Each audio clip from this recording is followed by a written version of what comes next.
A short time ago in a galaxy nearby, a podcast was made to inspire and entertain. Casual Space. Making space available, one story at a time. Your host with grace, Beth Mond. Hello, everyone. Welcome to this episode of Casual Space, and welcome back to the summer series that I've started, Summaries, Summer Ease. I'm joined by my co-host this week, my handsome husband, Chad. Hello, thank you. Happy to be here. I'm glad you are, because we're going to have some fun.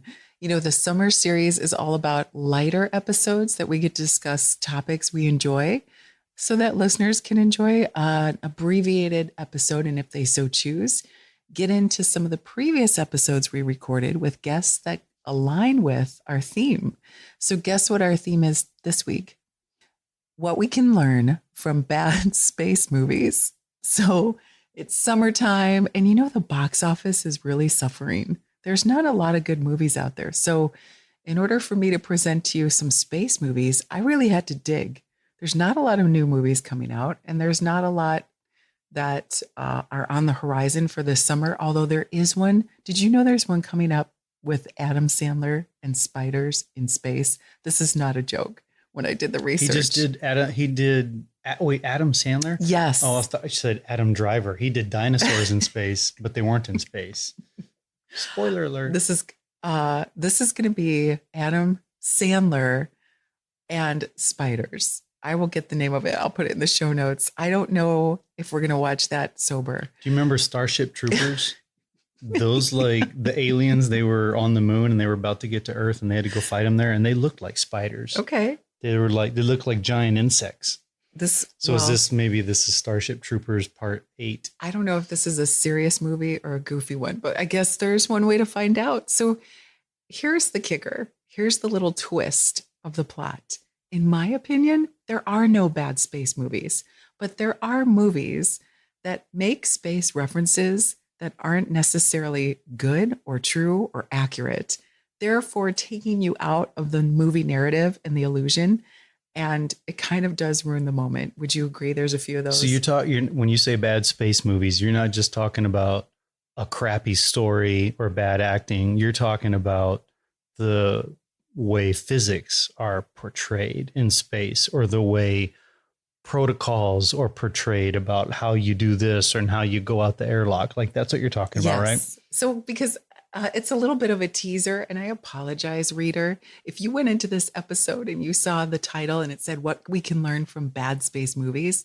Well, here's the trick.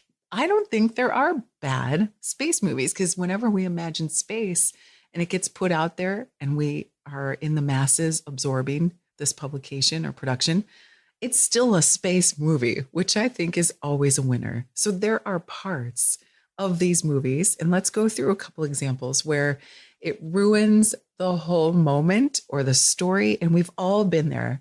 But before we get into some of those moments, which entirely are, we've all been there. We've all seen a movie, and then there's that moment, and we're like, wait, what? I want to talk about the times where it took our breath away, and it was a great movie, even though it was entirely unavailable, like not even possible. Ready? No, back up. So whenever you say, what we're going to learn about bad space movies, one thing we can learn is what a good space movie is. But the challenge here is, how do you know it's bad?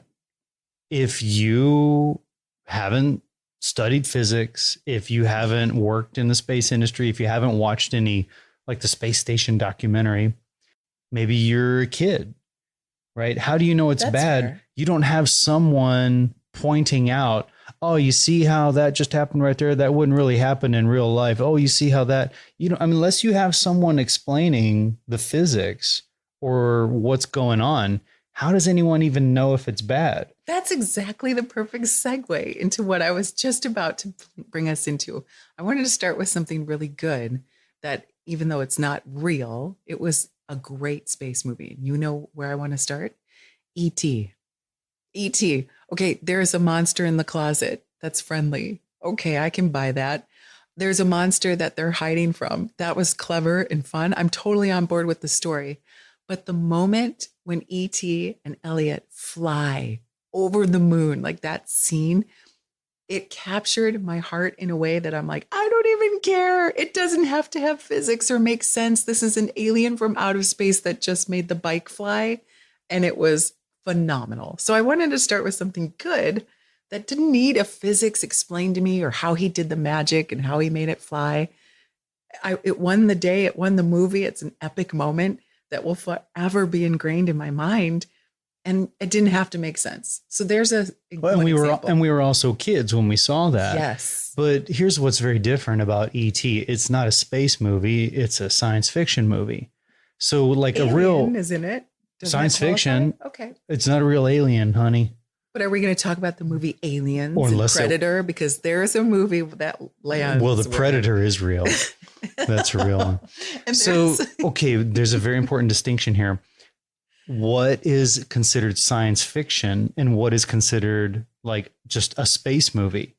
So science fiction typically is like taking place somewhere that we don't know, like a galaxy far, far away, long, long ago, or aliens that we don't know exist, right? That's fiction. It's fantasy, really. But then there's other space movies that are supposed to be happening. Like, what was that one that Sandra Bullock was in? Gravity. Yeah. And so that wasn't science fiction, right? That was about like astronauts on the space station. And so it's a fictional story, but it wasn't fantasy. It didn't have aliens. It didn't have other like faraway galaxies. It was like a space station in Earth orbit and some drama that goes down there. So I see those as two very different kind of movies. Do? I thought we could just pull from the premise tonight about how moments in these space-based movies we can take and learn from those moments, even if they're bad. Meaning, even if they're not based, as the kids say these days, right? You know what that means, right? Yeah. When someone says something's based, that means it's like legit, like it's coming from a real grounded perspective. It's based. So when you say space-based movies, we're like real. that has a new, So anyone who's like over 40 is going to be like, oh, she's talking about movies about space. But anyone who's like 30 or under is going to be like, oh, she's talking about movies that are legit. Okay. Well, where would you like to go? Because I do want to start pulling from, remember when we were at NASA, we were with all of our friends in the theater when Armageddon came out and Bruce Willis and his crew were going to dually launch at the same time 2 shuttles from the center to go up and get to the asteroid. And we're all sitting in the audience. And remember, we were laughing. We were like, you cannot launch 2 shuttles. No, I wasn't. I wasn't laughing. I was ready. I was like, we should be able to do this. So here's the other thing, right? Science fiction fantasy movies, they get to incorporate E.T. with his little fingertip and do magical things. We don't need physics to agree with that because they've introduced, some magic. They've introduced, I don't know how aliens work, right? I mean, it's just like on Star Wars, like stuff floats and flies around like it has zero gravity. Well, we're not going to sit there and say that doesn't exist. We're going to say, like, that's so cool. In a galaxy far, far away, they have this other technology. How could we do that? Right. I agree. What is the Enterprise warp engine? So in some of these movies, it's science fiction fantasy. Some of these movies are like real-time contemporary space-based movies like Gravity was. Okay. But then there's other ones that are maybe like our reality. They're not fantasy, they're our reality. But all they have to add, instead of adding the magic of what the alien technology is to explain away some of the weird physics, all they have to add is this happens in the future. See, that's fine. And so now it's like, well, maybe we develop something like that in the future. Agree. That's Stories what Star Trek was. That's what Star Trek totally was. I agree. And stories should inspire us to go invent the things that we can dream up in a narrative. 100% with you. But what can we learn from the bad references or the ones that don't work? What can we learn from that? And that's the premise of this conversation is when we see something, how can we move past the fact that like when you take your helmet off in space, you can give it to someone else. And this has happened in a number of movies. Think Guardian of the Galaxy. Sometimes you can use the Force, and that person will survive, and you'll be mildly frozen until brought back inside and thawed. That's a stretch. That's a bit of a stretch. It might not make the movie unbelievable or not enjoyable, but we wanted to pull out some of these funny references and bring them to the table so that we can laugh about them and then say, okay, what else is funny that just didn't fly? It just didn't work. Okay, so Guardians of the Galaxy. Uh-huh. What's his name? Quill, right? Yeah. Right? He's in space and he doesn't die. And we're like, it's a bunch of baloney. But then we learn in a later movie that he's part alien deity god. That's why he could hold on to the whatchamacallit stone without like getting toasted. Like it? Okay, right? that's So good. So that is science fiction fantasy where there's alien abilities that explain away the physics. And you also mentioned Star Wars, and they use the Force. That's science fiction fantasy. In the future. Like No, that was in the past. Oh, long ago. Oh my gosh. I'm sorry. So many Star Wars fans just flipped their podcast player. Okay, so smashed it long ago. yes. Yeah, there was the Force. So this is what's very tricky. You want to dissect this. I do. There's a lot to look at here. There's a lot of categories. The Force is a magical ability, right? That we don't really know. So they can throw it in whenever they want. Princess Leia got ejected out of the spaceship and she was out there freezing up and everyone was like, oh no. By her son. And then she does like the little, she does like that little hand gesture forward. It's like what was the movie in the 60s about the astronaut that married the witch? I Dream of Jeannie or Bewitched, yes, was it? Yes. She does like that little witch move and like all she needs is a broom under her. She just flies back. So the Force was protecting her, so that's easy to explain away. But going back to your Armageddon, right? That was humans in a contemporary era. And, what could they do? So, they had that's like pushing some fantasy limits. Okay, and the movie with Sandra Bullock, Gravity, that there's no aliens with or fantasy there. Let's dissect because Quill, the actor in another movie, I think Passengers was the name of it. Also, there's so many liberties and funny things that were happening that you have to absorb and be like, what? She can swim in a pool. The gravity machine turns off. She's stuck in a pool of water and she can't move herself to the edge of the water to take a breath until the gravity turns back on. And then she gets to get to the top, use force to get herself float to the top to take a breath. That's a liberty that you have to get past in the movie. Okay, perhaps that's not at all how it would work on a ship or in real life, whether it takes place in the future or the past. And Quill was in that movie. I forget the name of the actor. What is his name? Doesn't matter. Then I want to go back. Let's call one of our kids and ask him. And I want to go back to what you said about when you said the other movie, Armageddon. There were so many funny moments that I couldn't get past in the film. Maybe it was the friends I was watching it with. You know who you are, what theater we were with in Houston while we were working at NASA at the time.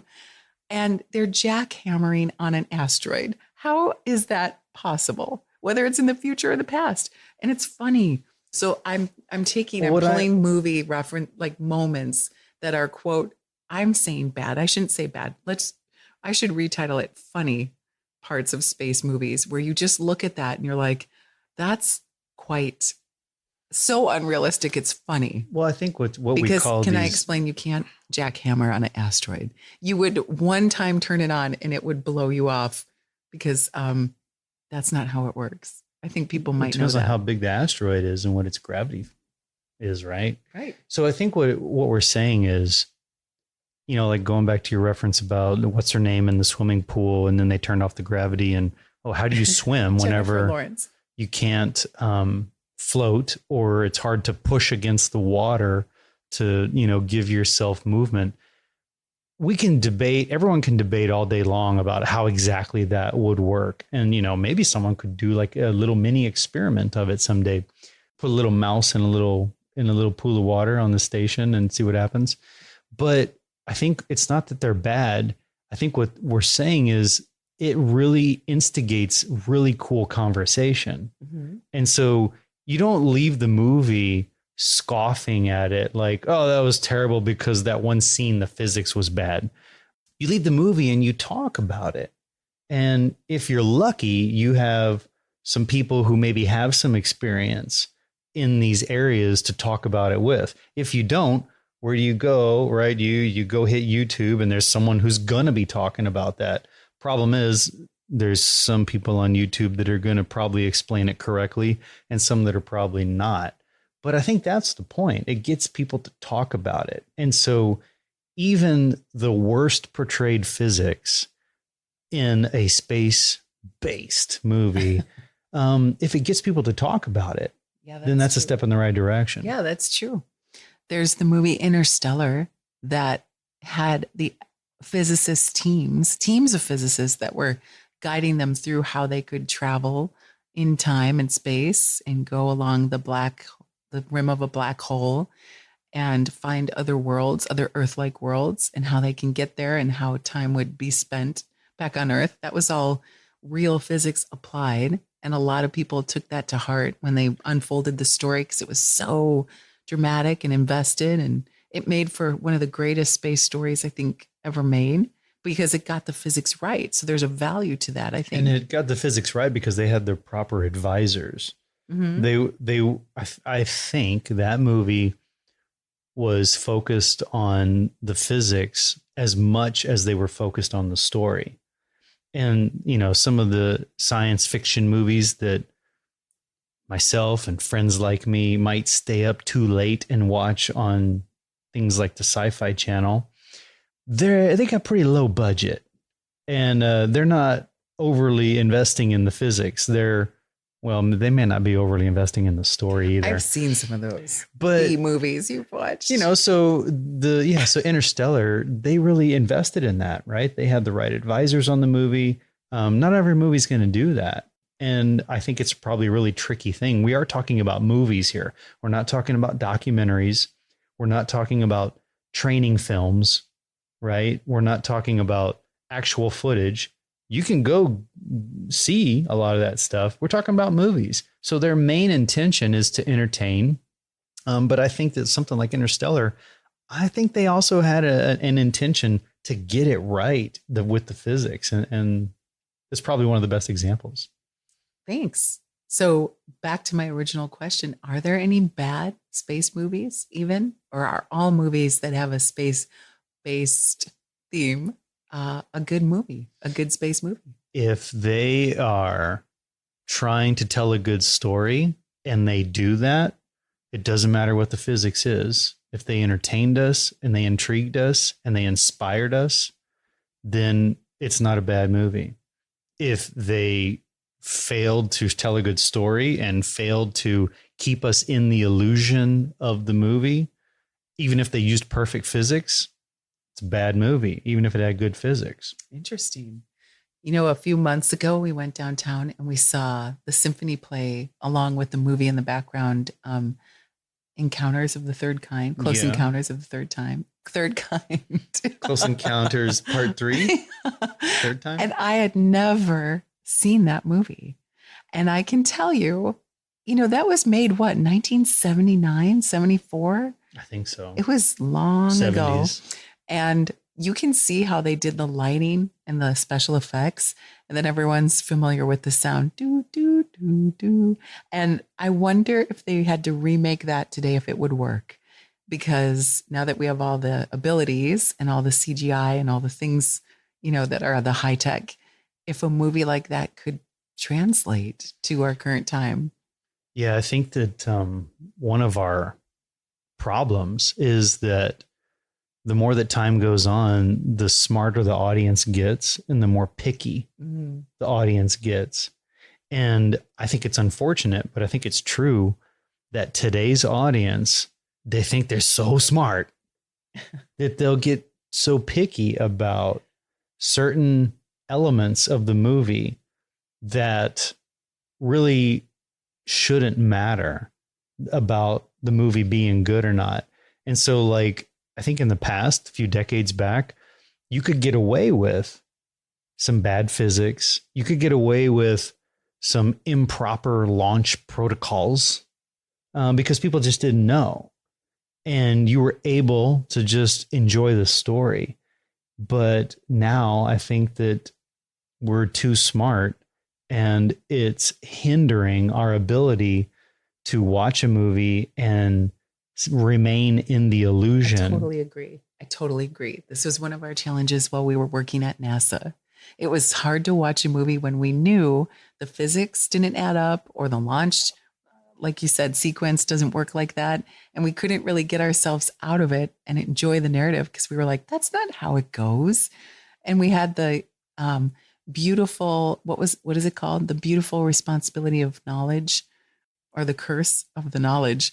And I'm going to go back to Close Encounters of the Third Kind and say, you know, if that were to be reproduced today, if he was called to go to the mountain, to drive, to get in the car and go out there, he would have cut all that out, that journey, that self-doubt by looking it up on YouTube. Why am I thinking about a mountain? What kind of mountain? Oh, look, there's a mountain right here. I saw it on YouTube. It looks just like my dream. The movie would have lasted 10 minutes.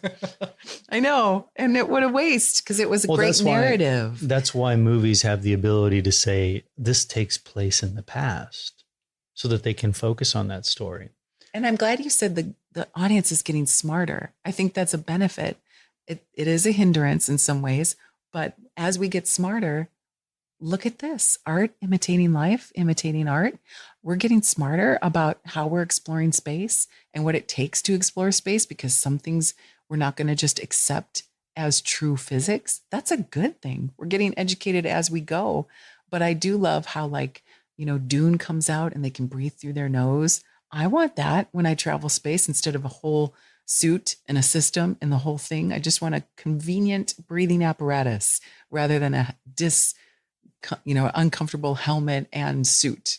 That would be nice. Maybe that's a spark of invention within a movie that turns into that we might look back at now and be like, that's so bad. What a bad, idea, because we've come so far. That would be a good thing. Yeah. It's like going back to the Guardians of the Galaxy when Quill was out in space.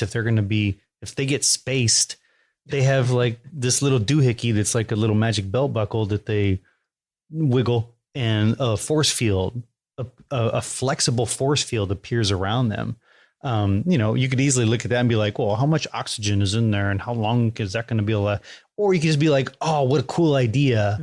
And, now they can kind of be in space a little bit and have a little force field around them. And of course it's like octagonal and hexagonal and stuff because that, like, everyone thinks that looks cool now. But, little things like that come up, and we don't have to sit there and analyze why it wouldn't work. The best of us are going to look at that and be inspired to think, how could that work? And that's where the inspiration comes in. That's what's a fun part of those kind of things. Except Godzilla versus space alien and Predator versus Alien. I'm always going to question that. Sorry, but it's okay. Anyone who's a nuclear technologist, right? Because didn't Godzilla become because of like nuclear waste or something dumped in the ocean? I don't know. I think he was like, he's a mutant, or she. Is it a she? If we can swallow 8 series of Sharknado, maybe I can take a Godzilla Alien Predator movie. Okay, so like.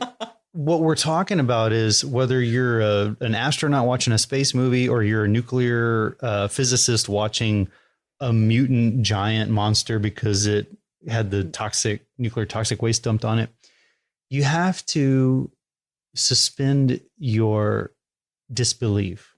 You know you're not going into a real situation. It's like going to watch a magic show. Yeah. You know that he's not pulling a rabbit out of the hat. You know that rabbits don't live in the hat. What? But you like the illusion and you like the story of why the rabbit's coming out of the hat, or the surprise of it. And so movies do that. They give you something you didn't expect. They give you a surprise. And if your brain gets tickled to say, oh, that couldn't work, and here's why, guess what? You just got smarter. Or your brain gets tickled and you say, ooh, how could that work? Well, now, like, let's see where it goes. That's the beautiful thing about it. I love that a lot. I'll end with this. Do you remember when we watched the first couple episodes for All Mankind and it blew our mind up because we were like, whoa, the Russians landed on the moon first? Hold the phone. And then it kind of played out. That is a powerful movie about space with an alternative narrative. And I loved it. And I felt all the things. This is what I expect to have and experience now with my space movies, maybe because I'm a connoisseur and maybe because I do know a lot about space. But if something can, you said tickle the brain, I love that. But if something can inspire me to say, I need to look at that very differently, because that's entirely still possible, perhaps on our next planet exploration, Mars, or, lots of things can happen as we return to the moon. China has already, as we speak, visited again, landed again, and put a flag in the South Pole of the moon. It's amazing. So if movies can capture this, like you said, I think we proved our theory that there really are no bad space movies. And I guess we'll have to come back and revisit this episode when we watch Adam Sandler in space with spiders, and if we'll have to eat our words. Eat our spider words. Okay. At least they're not cicadas. Well, if you enjoyed this episode and you wanted to share with us a movie that a funny part, an inspiring part, or anything about it for the summer, drop it in the comments or send me an email, beth@casualspacepodcast.com. All right, everyone, have a great week. I'll talk to you next time.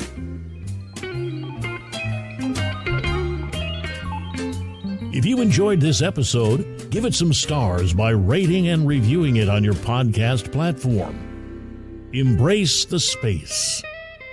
Casual space.